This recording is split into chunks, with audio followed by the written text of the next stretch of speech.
Before Rome, before empires renamed the world, Africa stood at the center of ancient history.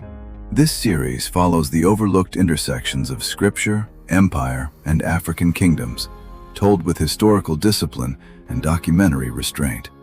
This is Hidden Scrolls of Africa. What if the Bible hints at a story that was never fully explained?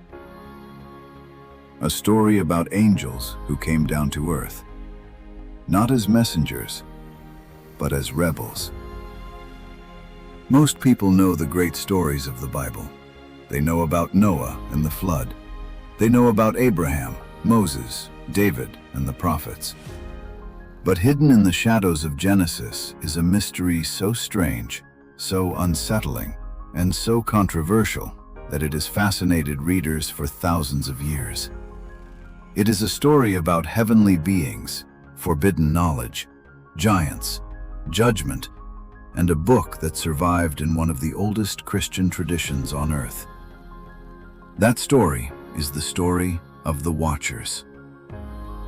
The Bible only hints at it in a few brief verses, just a few lines, easy to read past, easy to overlook.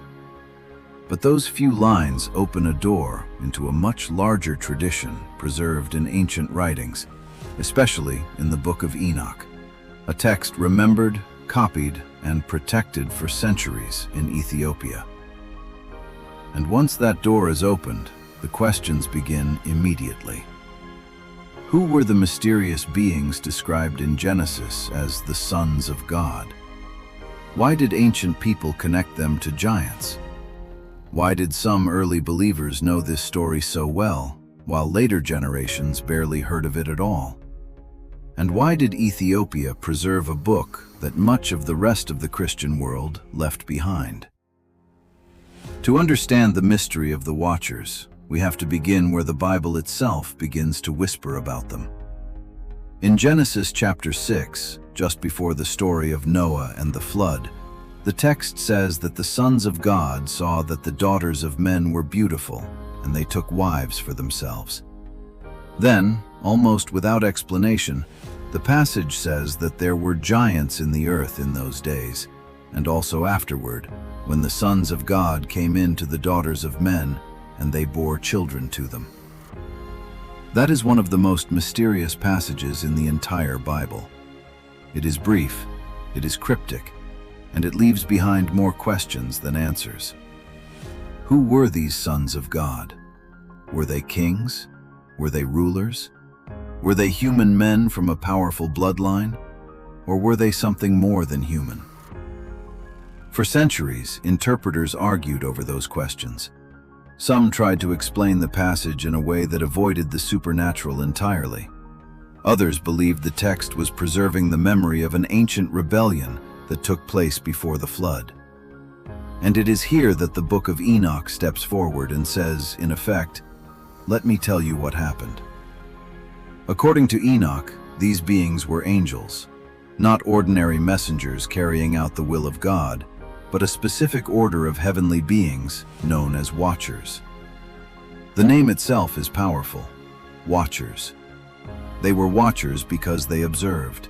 They were guardians, witnesses, heavenly beings assigned to watch the affairs of the earth. In ancient thought, this role implied responsibility, order, and distance. They were not meant to become part of human life. They were meant to remain what they were, servants of heaven, not participants in human desire. But according to this ancient tradition, some of them crossed that line. And once they crossed it, the world changed. The Book of Enoch says that there came a time when these watchers looked upon the daughters of men and desired them. That language matters. It was not merely curiosity. It was not innocent observation.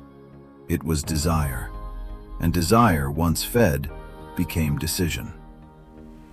The text names a leader among them, often called Semjaza.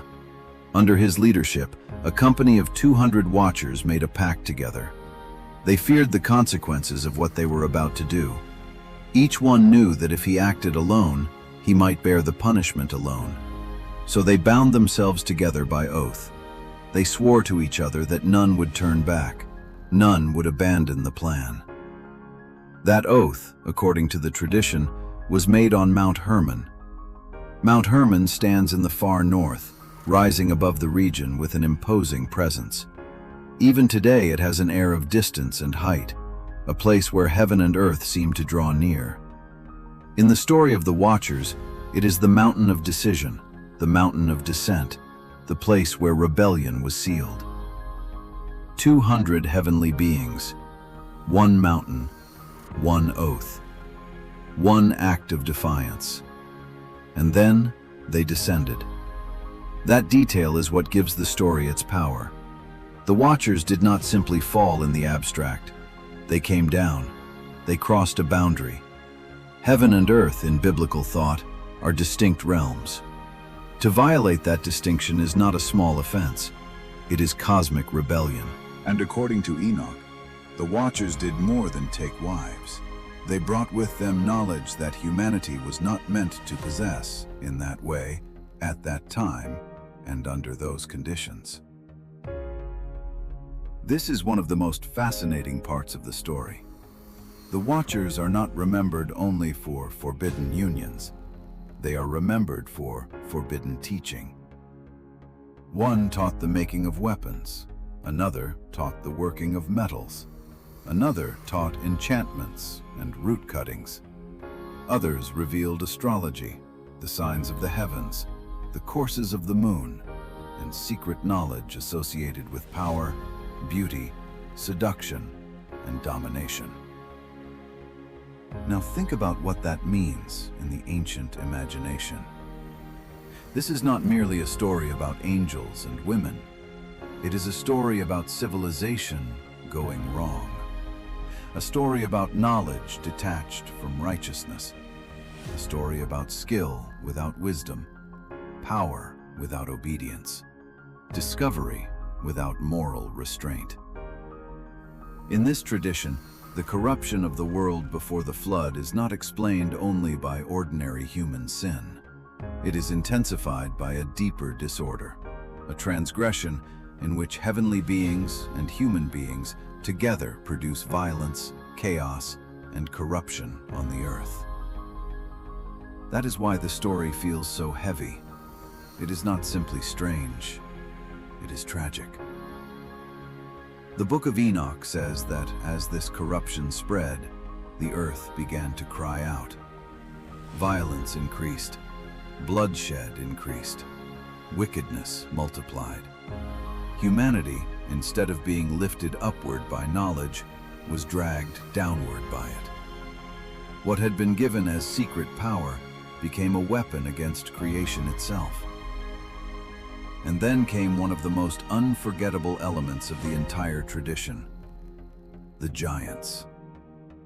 The children born from these unions are described as beings of terrifying scale and appetite. The ancient word many connect with them is Nephilim. Over time, that word has become surrounded by speculation and legend. But at the heart of the tradition is one clear idea. These were not ordinary men. They were remembered as mighty beings, fearsome beings, beings whose existence represented the unnatural result of rebellion. The text portrays them as consuming everything in their path. Their appetite is not only physical, it is symbolic. They embody excess. They embody corruption that grows too large to control. When the ordinary resources of the earth no longer satisfy them, they become destructive. The world, already wounded by violence, now groans under the weight of beings born from a union that should never have happened. This is where the story begins to move toward judgment. But before judgment falls, another figure emerges, and this figure is crucial: Enoch. Enoch is one of the most mysterious men in the Bible. In Genesis, very little is said about him, yet what is said is unforgettable. The text says that Enoch walked with God, and then he was not, for God took him. That is all, just a few words. But those few words made Enoch a figure of wonder in ancient tradition.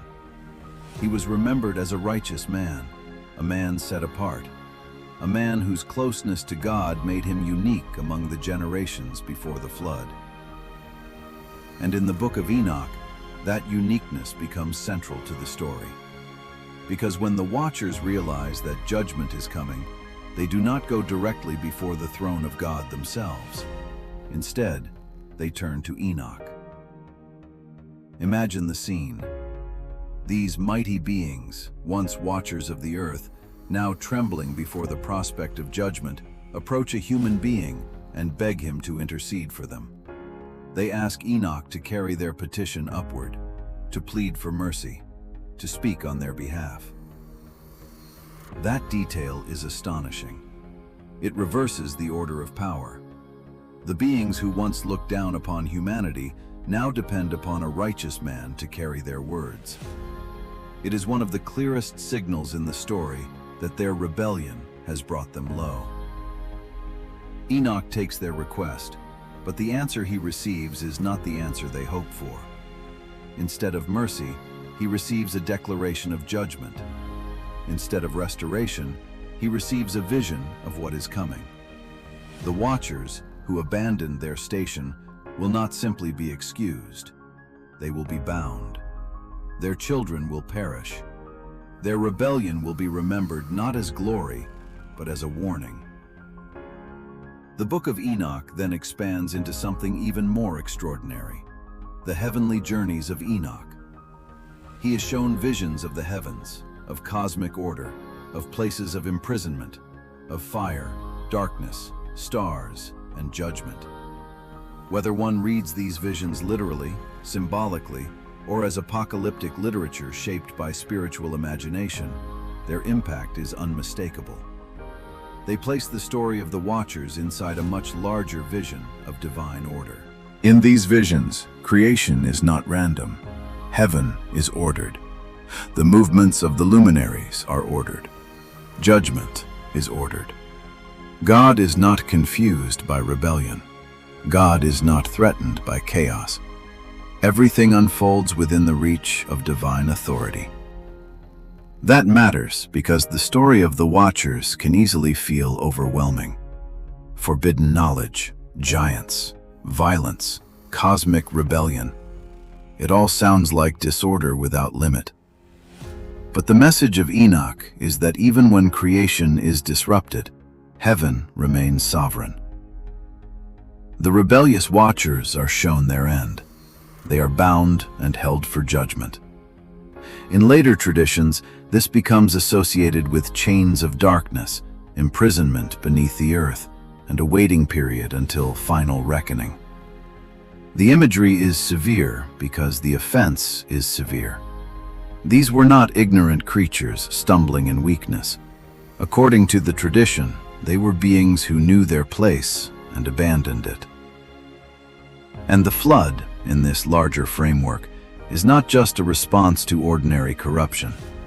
It is part of a great cleansing of a world that has been violently distorted. This brings us to another important question.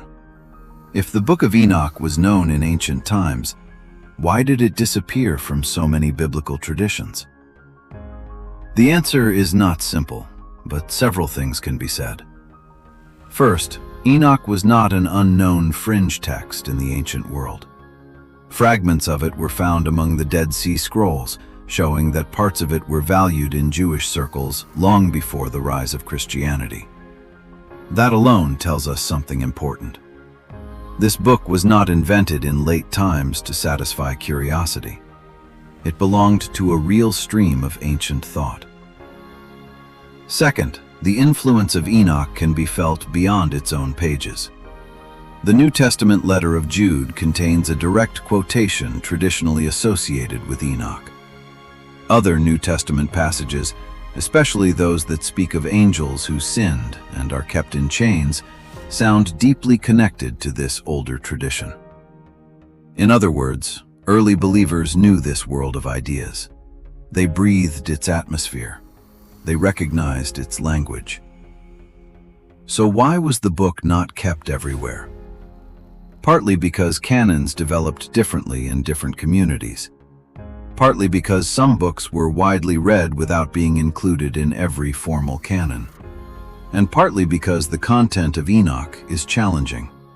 It is mysterious, symbolic, apocalyptic, difficult to interpret. Religious communities often narrow their canons over time, especially when they are trying to preserve doctrinal clarity and avoid confusion. And yet, even if much of the Christian world allowed Enoch to fade from regular use, one ancient tradition did not. Ethiopia preserved it. This is one of the most important parts of the story, especially for a channel like this one. The Ethiopian Christian tradition preserved a broader biblical world than many Western Christians ever realized existed. Within the Ethiopian Orthodox canon, the Book of Enoch survived as a respected text, copied in Ge'ez, guarded in manuscript tradition, and remembered as part of the sacred inheritance of the Church. That means that while later generations in Europe often treated Enoch as a curiosity, Ethiopia preserved it as part of a living tradition. Think about that. A text connected to one of the strangest and oldest biblical mysteries did not survive because powerful empires kept it at the center. It survived because ancient African Christianity preserved what others neglected. That matters historically, it matters spiritually, and it matters for how we understand the map of biblical memory. Too often, people imagine the history of biblical preservation as though it moved in only one direction, through only one cultural corridor, under only one set of guardians. But the survival of Enoch reminds us that the story is bigger than that. Ethiopia was not standing at the edge of biblical tradition. Ethiopia was helping preserve it. And that preservation carries a message for us now. The story of the Watchers remains compelling because it touches fears and questions that still feel modern. What happens when power outruns wisdom? What happens when knowledge is used without moral restraint? What happens when boundaries meant to protect life are broken in the pursuit of desire, domination, or secret advantage? That is why this ancient story still breathes. It is about angels, yes.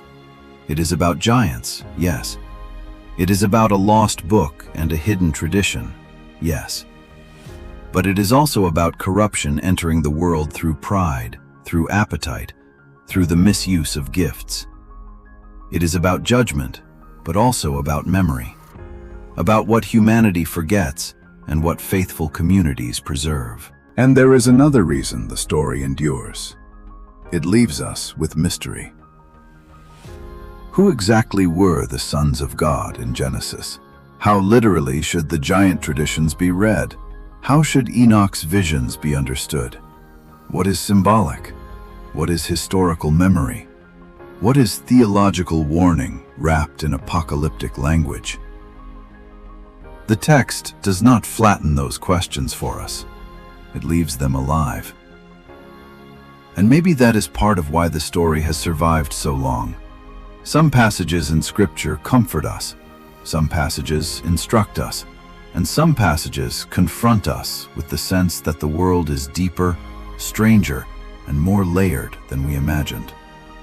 The story of the Watchers belongs to that last category. It tells us that ancient people believed the boundary between heaven and earth was no casual thing. They believed rebellion had consequences beyond what human eyes could easily see. They believed that corruption could become so great that judgment itself would reshape the world. And they believed that righteous memory mattered. That is why Enoch matters. That is why Ethiopia matters in this story. And that is why the Watchers still matter.